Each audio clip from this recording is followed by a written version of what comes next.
The following segment is intended to augment the ER-REBOA catheter instructions for use, acting as the best practice tips and tricks for successful deployment of the ER-REBOA catheter.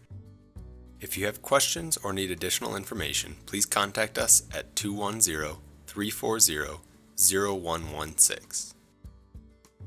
Prytime Medical has developed and released the ER-REBOA Convenience Kit to provide clinicians with the necessary components to perform a safe and effective REBOA procedure with the ER-REBOA catheter.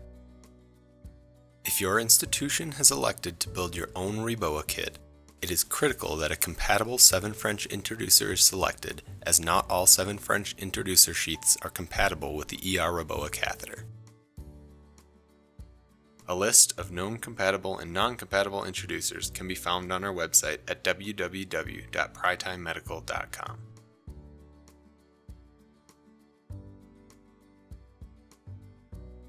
If your institution's introducer sheath is not listed, please ensure you verify compatibility. To do so, please verify the following. First, the hemostasis valve will accommodate the orange peel-away sheath. There should be no resistance. Second, the atraumatic P-tip exits the distal tip of the introducer without resistance or curling of the P-tip. And finally, there should be no resistance while advancing the balloon and catheter through the hemostasis valve or the introducer lumen. Here are some examples of incompatible introducer sheaths.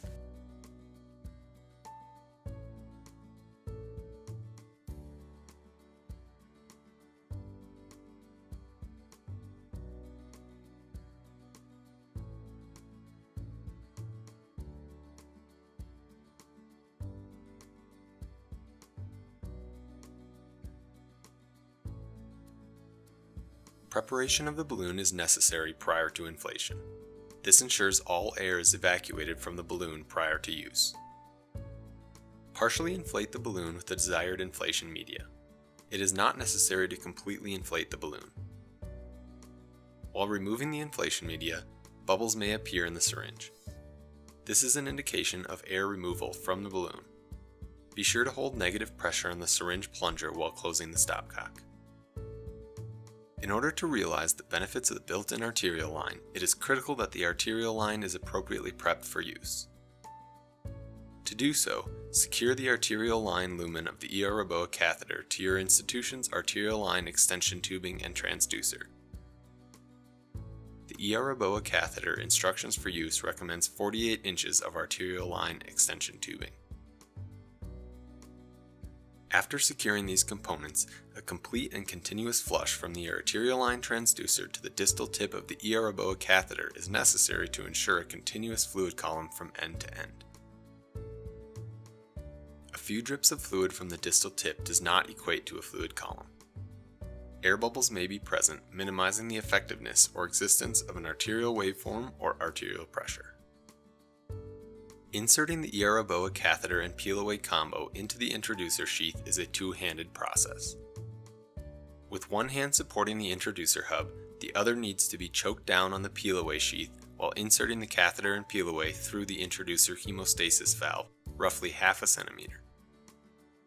Now shift both hands up, one supporting the orange peel-away and the other on the catheter. Slowly advance the catheter using small, short strokes. The ER-REBOA catheter should advance with ease during placement.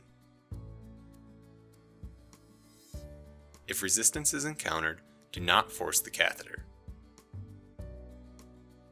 Gently pull back, rotate the catheter 90 degrees, and then re-advance carefully.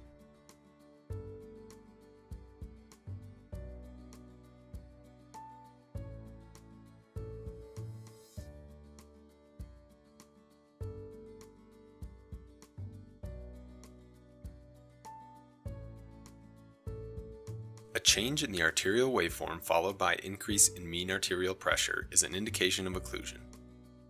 But what are the characteristics of an appropriately inflated balloon? The proximal and distal ends of the balloon are rounded and not squared off.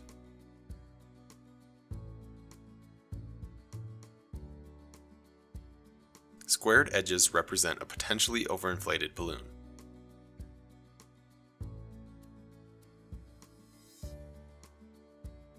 The radiopaque markers are at the proximal and distal edges of the balloon versus being well inside the silhouette. Prior to catheter removal, ensure complete deflation of the balloon. Volume inserted in the balloon should equal volume removed.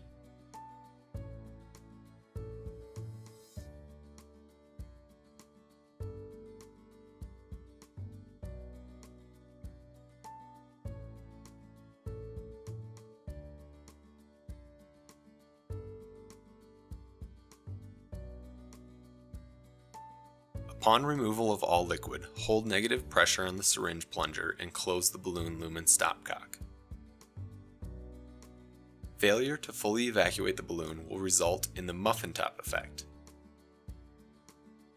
This will cause issues during catheter removal as the balloon will not pass through the introducer sheath. 1/4 cc of fluid remaining in the balloon is enough to create an issue during removal.